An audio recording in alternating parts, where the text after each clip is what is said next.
ready for true happiness, for deep fulfillment, for feeling alive, on purpose, and in control of your life again? It's time to be the bold, brilliant, beautiful woman you were born to be. Welcome to the PurposeGirl podcast. I'm women's happiness and life purpose expert Karen Rockkind, and I'm going to teach you how to live on purpose, feel alive, and be happy in every aspect of life. I'm going to get real about my life and interview women who are living on purpose so that you can finally live yours. Welcome to the show.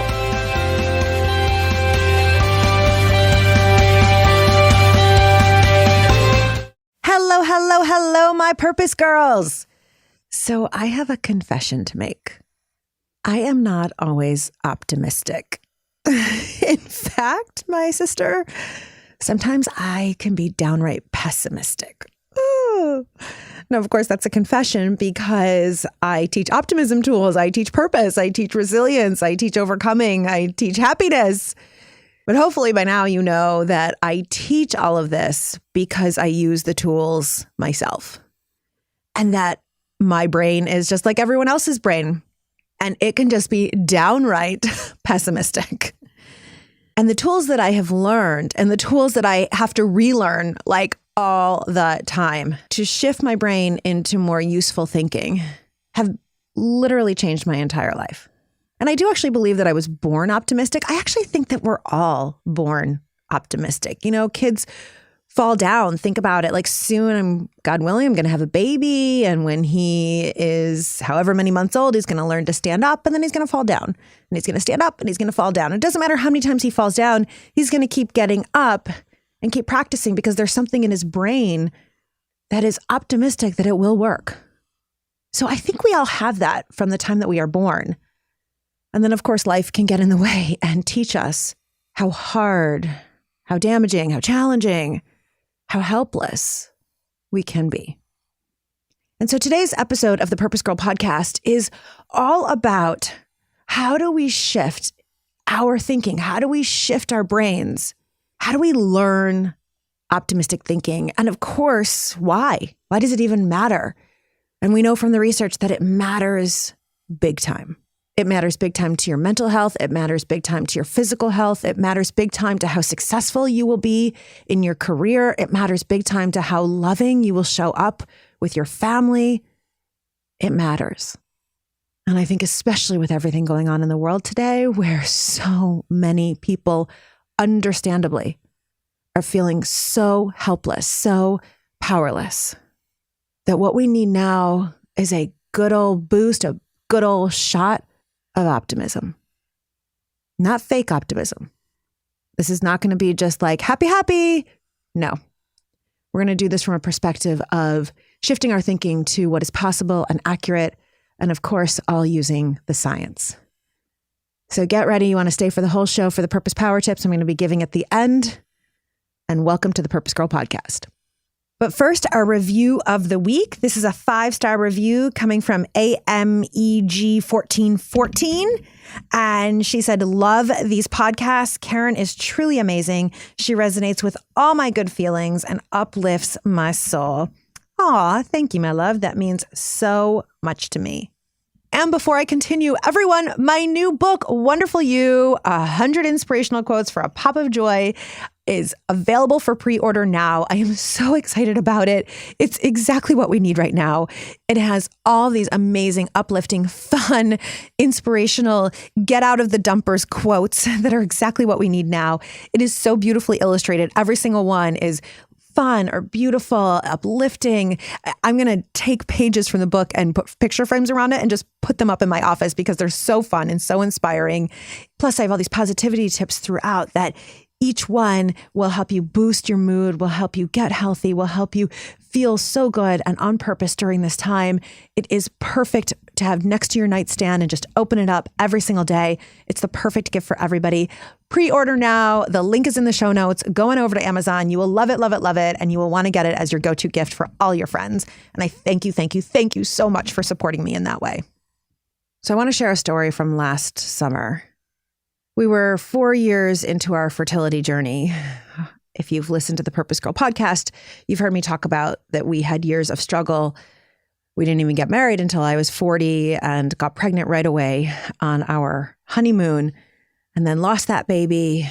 And then I thought it would be so easy to get pregnant again because we got pregnant the first time we ever tried. And then it was a year, 2 years, I can't even remember, and then got pregnant again, and then another miscarriage. And at that point last summer, we were 6 months into working with our fertility doctor. At that point, almost $40,000 of loans in to have our baby. And every month we had another issue.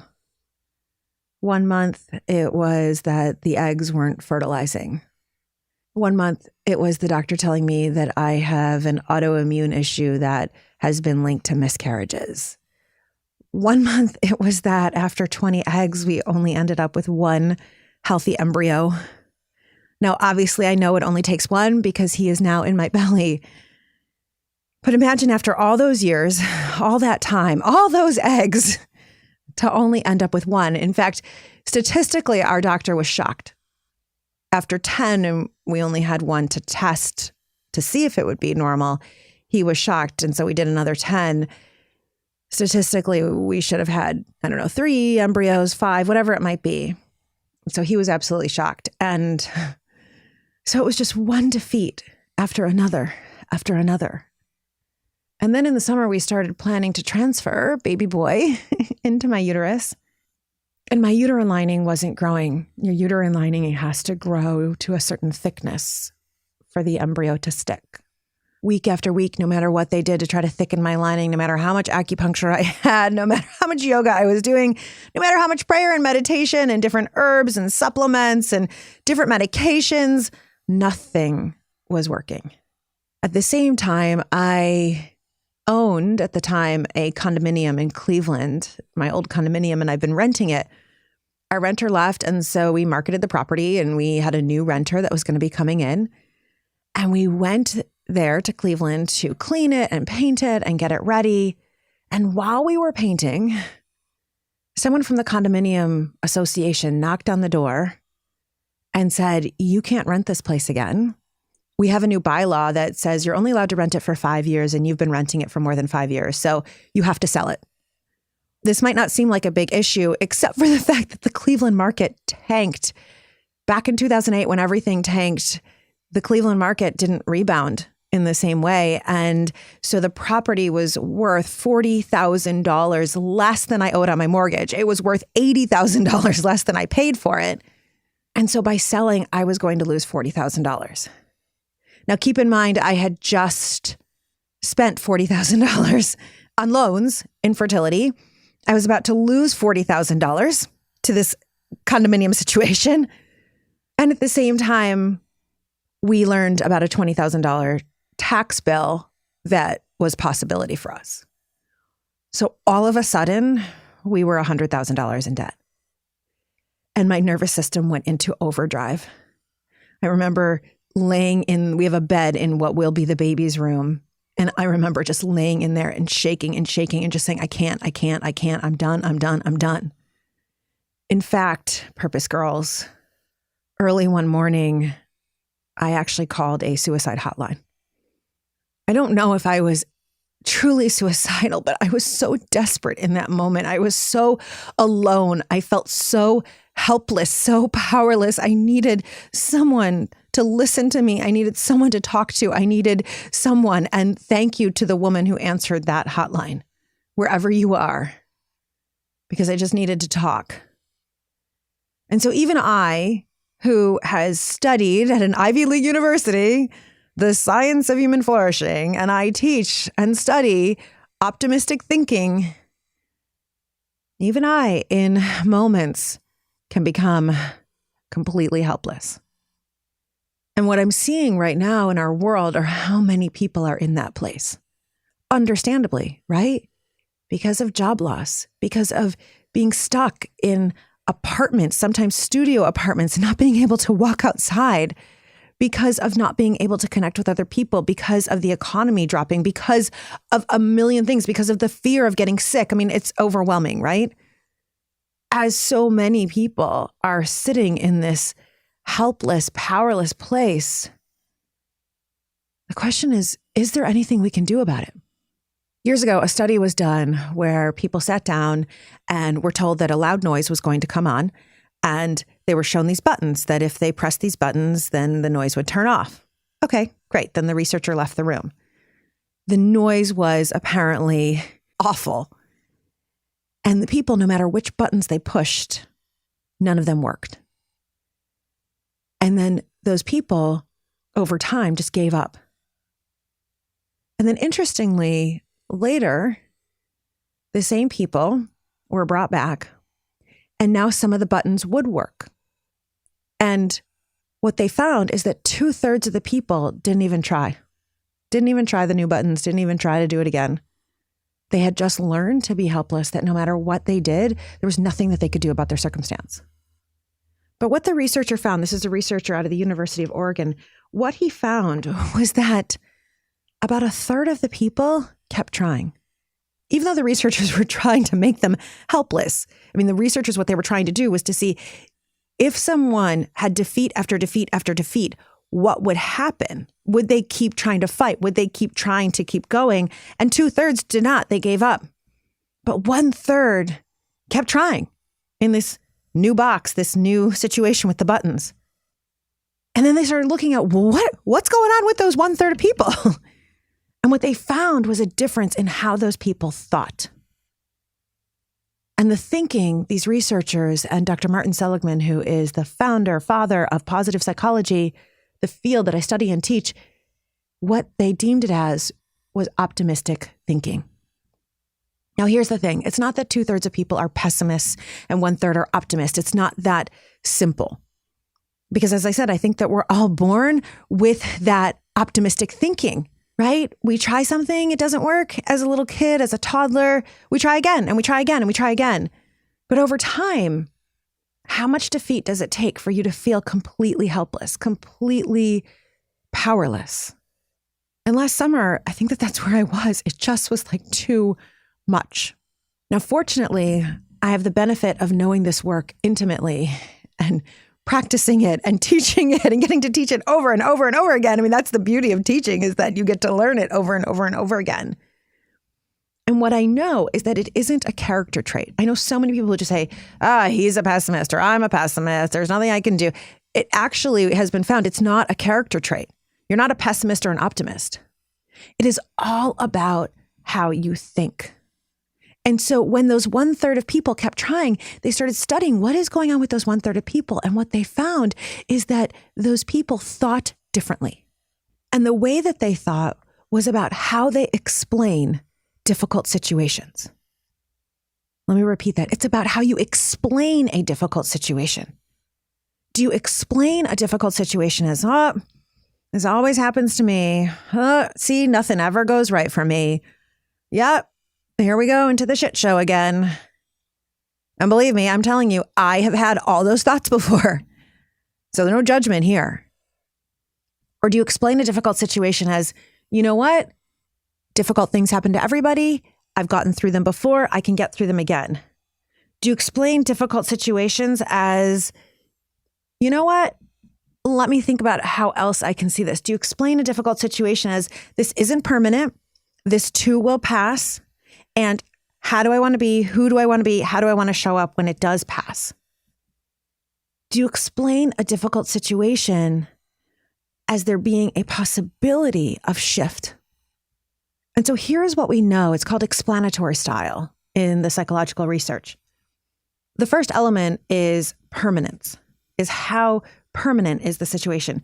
Do you explain it with, it's always this way, nothing's ever going to change for me, you always nag, or my boss is such a jerk and always will be. So do you use the always and the nevers, right? And do you explain it as permanent? That's it. See, it's just, I'm never going to get another job. The economy is never going to rebound.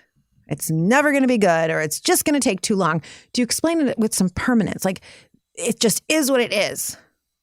Or are you able to explain it that this is temporary?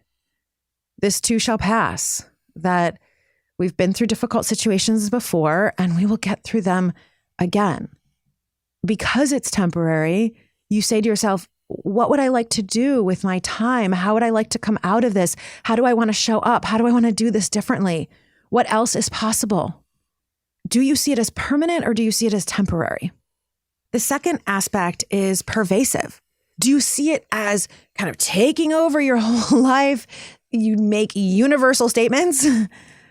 Universal statements like, see, now the economy is down, and so just we're never going to have a retirement fund.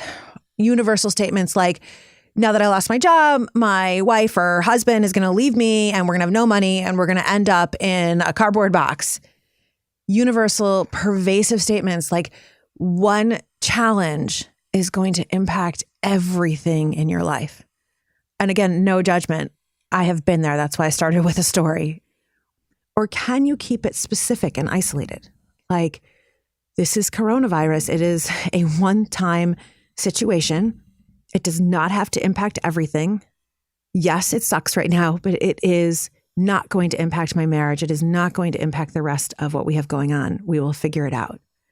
In the case of my situation this summer, even though it seemed like it was pervasive, everything in my life was falling apart, right?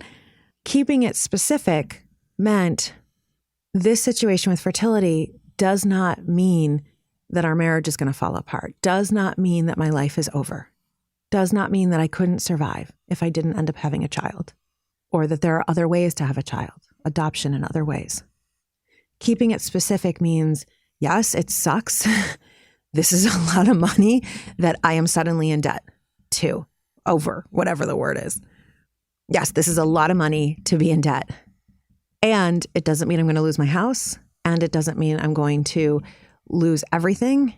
It is isolated right here, not going to ruin everything. So can you keep it specific? And the last element is how personal you make it. Are you blaming someone else or blaming yourself for your issues? The pessimistic thinking style is to say, it's my fault. I always do this. Everybody hates me. And that is actually thinking that my brain does and has from the time I was younger. I think it was a defense mechanism to try to keep everybody happy with me and to try to have everyone love me.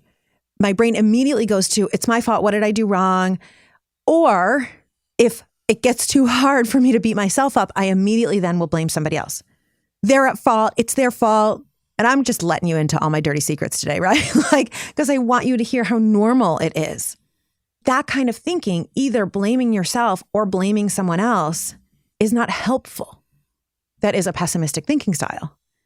An optimistic thinking style says it's not necessarily anyone's fault. I'll give you a very recent example of just this week. Right now, the United States government is offering loans to small businesses to be able to keep payroll going and be able to stay in business. And so Josh and I decided that we would apply for one of these loans. We hired our accountant to help us get all the paperwork together.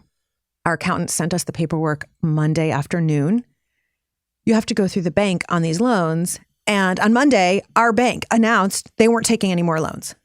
And so we didn't even get the paperwork to apply before they were already closed.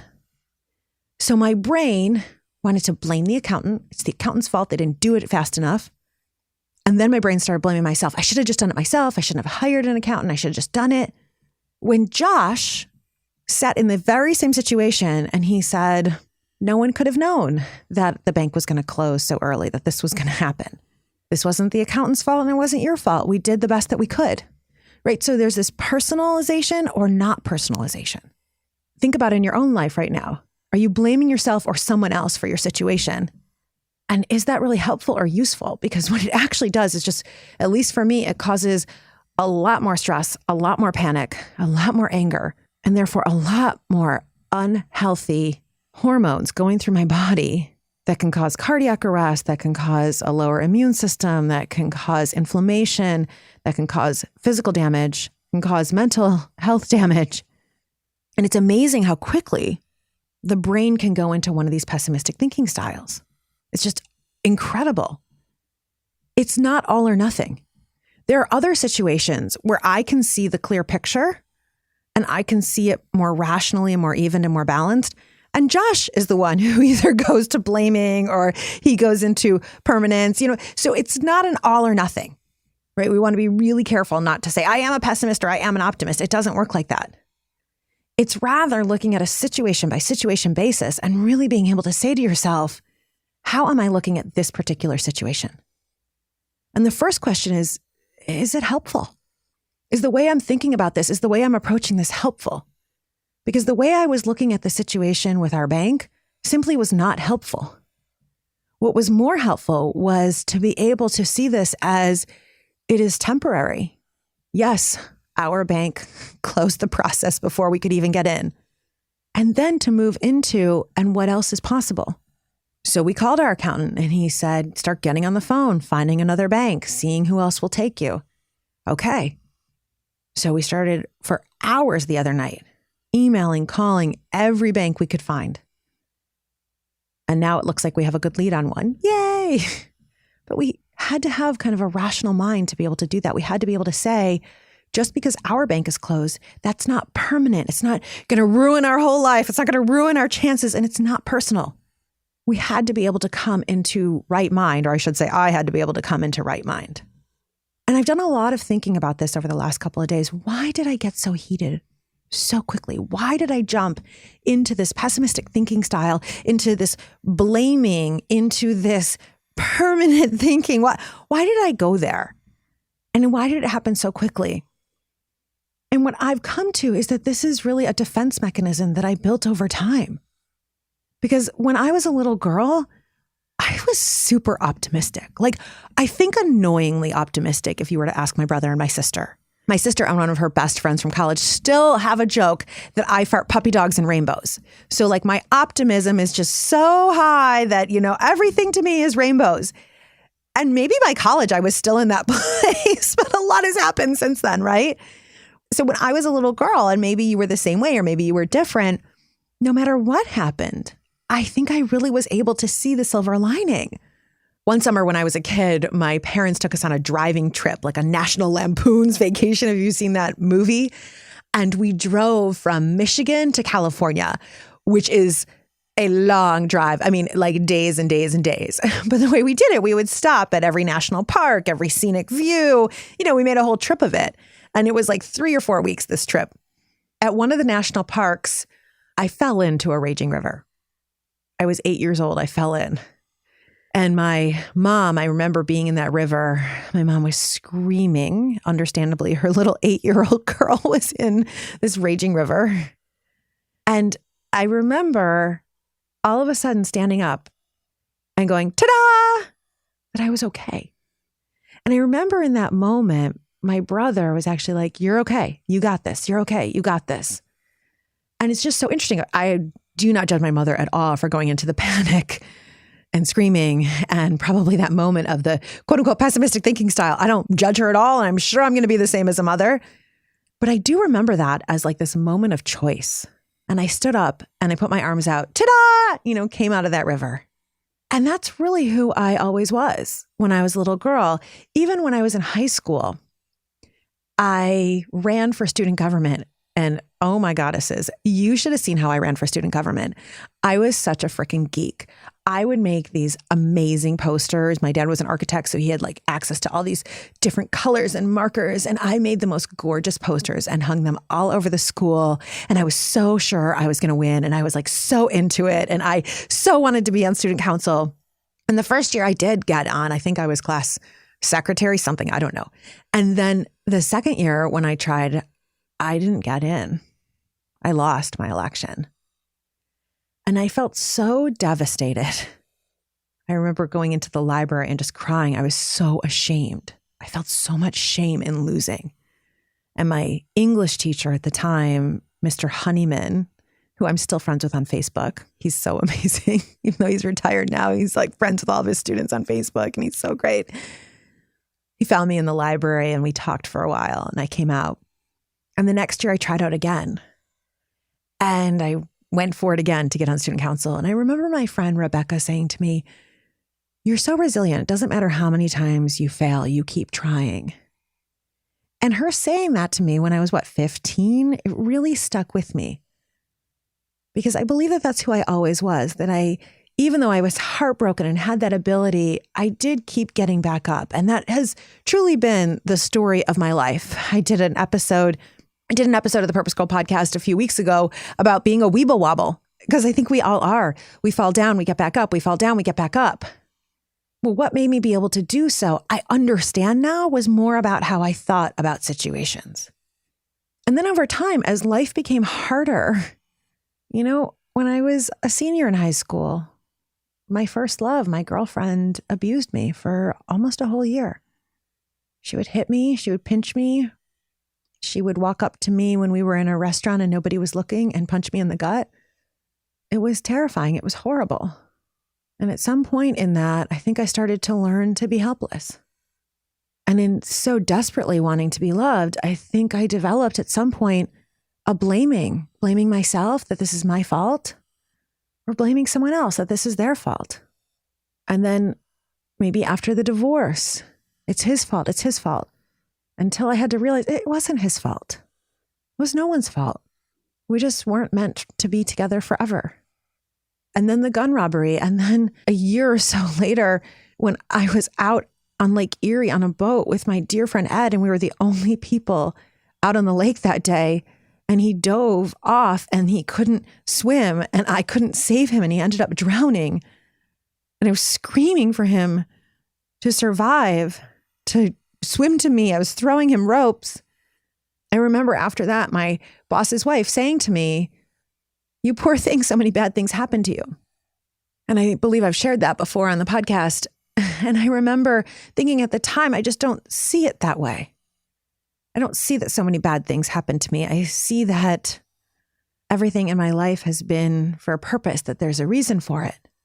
Well, now add on top of those situations, the miscarriages, the fertility, the challenges. At some point, I think I started to learn defeat and started to learn helplessness. And so I've got these two sides of my brain, one, the defense mechanism of the pessimistic thinking style, and one, the more natural state of the optimistic thinking style. And fortunately, now we know from the research that optimistic thinking style is something that everyone can learn. And what we also know is that we need to, because we know that people with an optimistic thinking style, they don't get that same inflammation. They don't get that same stress response in their bodies. And therefore, their immune systems are healthier. They're better able to fight off colds. People with that optimistic thinking style are people who can get there quickly. Even if you go into the pessimistic thinking style at first, you are more likely to have better mental health, less depression. Think about it, because if you continuously think everything bad always happens to me, here we go again, this is endless, this is never going to change, you end up depressed, understandably. Plus, how much anxiety is there? And saying there's nothing I can do, it's never going to go any better, it's never going to be any different. And so it's better for your mental health if you can shift and learn that optimistic thinking. In addition, I mentioned this earlier, it's better for your career. Well, a research study was done with Merrill Lynch, where a researcher at the University of Pennsylvania gave salespeople an optimistic thinking style, pessimistic thinking style test. And what he found is that the people with an optimistic thinking style sold 37% more. Sold 37% more. Now that is huge. Whether you in your current or a future career are in sales or not, we are all in sales. Why? Because even if you work within a company, in a department, you have internal customers. So we all need this optimistic thinking style. And so the recommendation from that study that was done at a Wharton at the University of Pennsylvania, the recommendation was for companies to use an optimistic thinking style test before hiring salespeople. Makes sense, right? Optimistic thinking styles also help with your relationships. Because are you more in a place of blame? You always do this or you never do that. Are you in a place of this is always going to suck? I was just reading a friend's Facebook post about how she and her husband were starting separation just before coronavirus hit. And now they need to be sequestered in the house together. And for some people, that is an absolute nightmare. And it's just going to make the divorce come sooner. But for her and for him, they actually used it as a time to shift their thinking and say, is there any way for us to connect? What else is possible here? And to be together. And so they're thinking about being together. And she was so honest in her post. She said, it hasn't been easy. We have all the same issues. But now that we're quarantined together and we're thinking about it differently and we're applying this differently, we're learning to appreciate and love each other in new ways. So learning to shift into this optimistic thinking style can help in every aspect of your life. So the question is, how do we do it? Well, I want to share a story of how all this research even came about. Dr. Seligman is an avid gardener. He loves gardening. He has the most gorgeous rose garden at his house. I mean, it's just like rose bush after rose bush. You could walk through it as if you were in a botanical garden. And one day he was weeding in his garden and he was putting all the weeds in a pile. And his 5-year-old came up and took all the weeds and started spreading them all around and throwing them everywhere and having so much fun with them. And he got really angry. And his 5-year-old Nikki said to him, Daddy, do you remember that I used to whine a lot? And he said, yeah. And she said, well, I told myself on my 5th birthday that I wasn't going to whine anymore. And if I can stop whining, you can stop being such a grump. And that was when the light bulb went off for Marty Seligman, the founder of positive psychology, that we could teach well-being. It was a light bulb from his daughter, Nikki, who now is, a young woman, an adult woman. And it's so incredible. This is why I know kids have that ability and that natural state of optimism, that natural state of shifting and being flexible. But fortunately, we now know from the research and we now know from tools that we can shift as well, no matter where you are. So the first thing is to become aware of your own response to adversity and challenge. And that is not easy in the moment. I mean, this summer when I was going through that day, maybe those few days, certainly those couple of hours, I was so in that fight flight mode. I was so in that helplessness that I could not see another way. Fortunately, I have this training and this ability, and even reaching out to somebody was a way to start to shift, right? I didn't have any hope or belief or any optimism. I wouldn't have even reached out to that woman to talk. But I did. And so I know how hard it is in the moment to shift. But the more we practice these tools, the more they are available to us, even in the difficult moments, even the most difficult moments. So the first thing to do is even just start to notice with love, no judgment, total love and compassion for yourself, no judgment. Notice how you respond to adversities. Just sit back, and as you're listening to the news, what are your thoughts? Or you're hearing about the economy, what are your thoughts? Or there's a challenge with one of your children or with a loved one or a partner, what are your thoughts? Or if you're losing your job right now, what are your first thoughts? And just start tracking it in a journal. Notice it first. And again, with love and compassion. And I keep repeating that because otherwise you go into the blame. Oh, see, here I am. I'm so pessimistic. Here I suck, or whatever it might be. But I'm sharing my honest truth because I want you to know how human this is, how natural, how normal our brain is. And the thing is, just because it's natural and normal doesn't mean that it's healthy for us. But I want you to normalize it with love and compassion for yourself. You know what? Karen is an expert in this and her brain goes there too. So it's okay. We have to non-judgmentally be able to first be aware of what's happening. The second step is the more you're aware of it, the more you can recognize it happening in the moment or shortly thereafter. Or you may even enlist a friend, a loved one, your partner. Hey, if you notice this thinking in me, can you help me with this? And just say, I'm noticing this thinking in you, because it could snap you out of it to be able to work with it. Then there are a couple of tools, and these are some of your purpose power tips.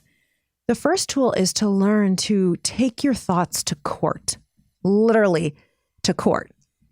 And what you want to do with this thinking tool, many people call it ABC. The A stands for the adversity. The B is the belief or the thought that you have about it. The C is the consequence. It could be a physical consequence, a thinking consequence, a emotional reaction consequence. So A, adversity, fertility not going well this summer. B, belief, we're never going to have a baby. C, consequence, crying, screaming, pessimistic thinking, not wanting to live, all of that. And then fortunately, we can add the D and the E. And the D is dispute. You need to be able to dispute the B. The issue all lies in how you're thinking about the situation. Notice that as I was thinking about it, I thought we're never going to be able to have a baby. Well, so we want to take that thought to court. Is that true? How can I absolutely know it's true? Which is one of my favorite questions from Byron Katie. Well, it's not necessarily true. I mean, we could have a baby in other ways, or this one embryo might work out, or we might be able to figure out how to grow my uterine lining. So right there, I disputed it. I took it to court. What evidence do I have that it's true that I will never be able to have a baby? I had no evidence. I had evidence of how difficult it was. I had evidence of how many challenges we had, but I had no evidence that it would never work out for us. And then we get into the E, which Dr. Seligman calls energization. I've heard other people call it a new explanation. There are other ways to think about the E, but basically you want to then come up with a more realistic thought, which would be, yeah, we've had so much trouble so far with fertility. It has sucked, and there are other possibilities. So notice that I'm not just saying, everything will be fine. It'll be okay. It'll be okay. I'm not just placating it. I'm not just pretending that the difficulty, the challenge, the pain isn't there. Because if you do that, it doesn't help, right? If you just try to put lipstick, on a pig, or you try to put flowers on a fart, like the fart is still there. If you try to put something pretty over that pain, the pain is still there. So it's totally okay to acknowledge this sucks, this hurts, this is hard. And here's a more accurate way to look at this. That's your ABCDE. You have to get clear on what is the thought that is causing all the pain, and then take that thought to court, dispute it, and come up with a new explanation that is not fake, that is absolutely based on truth. It is accurate. This is not positive thinking. This is accurate thinking. And what we know is when you can have that accurate thinking, your nervous system calms down, you restore into a healthier status, and therefore your organs can remain healthier, therefore your mental health can remain healthier, and then you can find new ways of thinking about something. Purpose power tip number 2, a tool I love called worst case, best case, most likely. Your brain goes to worst case, right? That's the whole permanence thing. One of my coaching clients called me one day and said, they're firing me. And I said, well, how do you know that they're firing you? She said, well, they're having a closed door meeting, all these closed door meetings everywhere. So we did this tool. Okay, well, what's the worst case if they do fire you? All right, what's the worst case? The worst case is I'll lose my job. I said, okay, and if you lose your job, what's the worst case that would happen from that? And she said, well, then we wouldn't have money. I said, okay, if you don't have money, what's the worst case? We'll lose our house. Okay, if you lose your house, what's the worst case? And ultimately, she got down to worst case was that she and her 4 children would be living in a cardboard box underneath a bridge somewhere. Now, that right there made her laugh, right? Because how realistic is it that you are going to let that happen? She's like, I would never let that happen. Because somewhere in that process, she would find another job. She would start asking her neighbors if she could rake their leaves. She would do anything to ensure that she and her children were safe. She might find a family member to live with. She would do anything. But the brain goes to worst case, so we just let her brain go there. So I said, okay, even if they fire you, what's the best case? Well, that I find a better job. Okay, awesome. And then what would be the better case? Well, then I would make more money. Awesome. So then what would be the best case? Well, then they would promote me. Awesome. So if they promote you, what's the best case? Well, then I would become the CEO. And if you became the CEO, what's the best case? Until we have an equal, right? You have to go worst case. Our brains know how to go worst case so easily.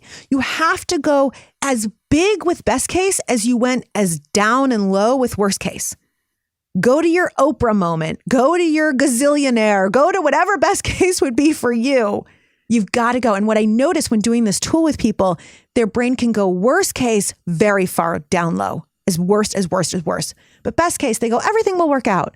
No, in order to do this tool, you have to have complete opposites. You have to go as high with best case, because then you do the third step, which is what is the most likely. So I said, okay, you've got your worst case, you got your best case. What's the most likely to happen here?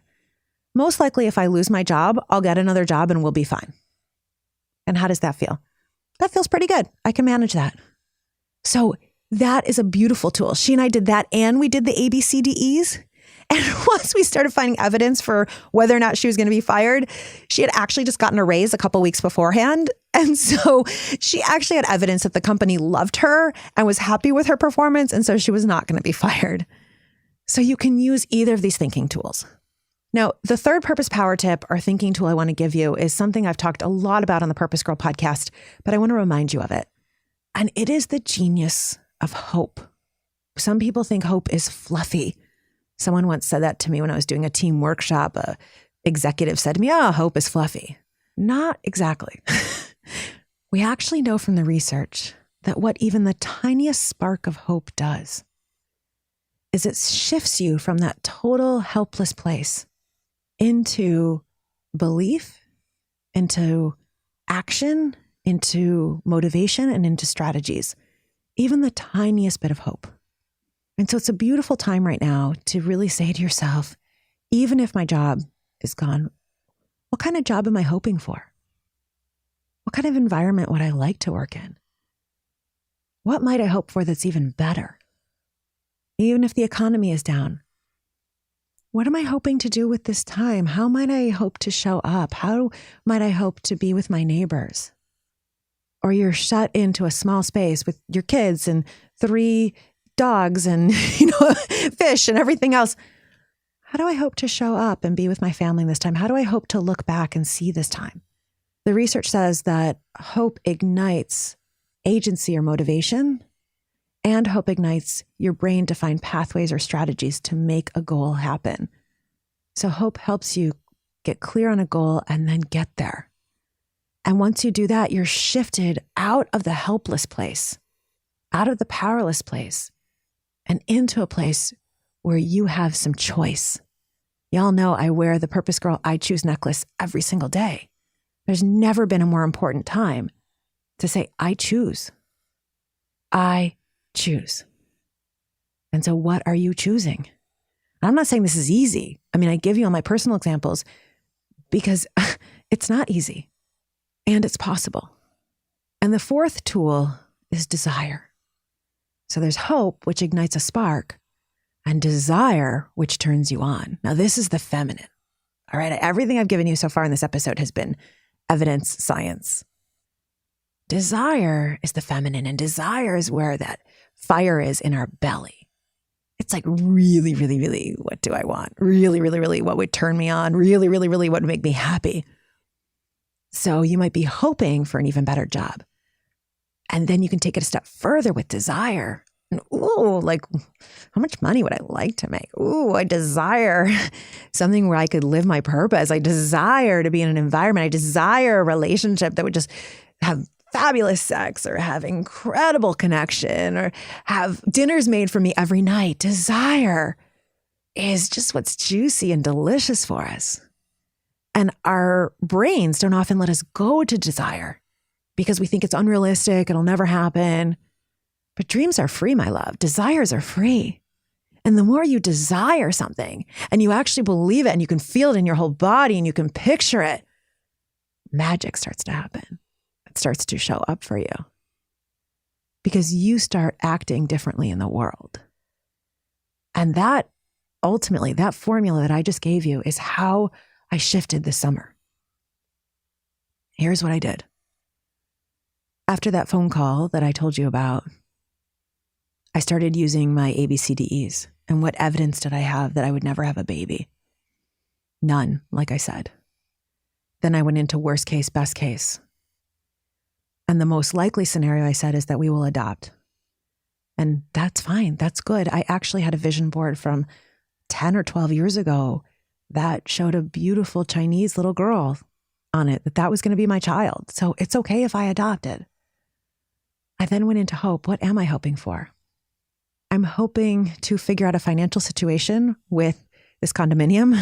I'm hoping that we find a buyer. I'm hoping I can do a short sale.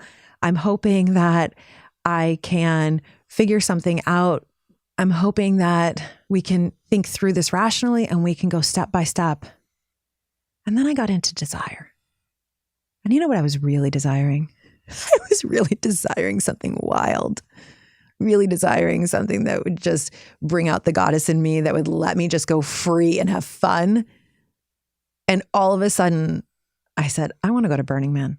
I mean, it was just like all of a sudden, I want to go to Burning Man.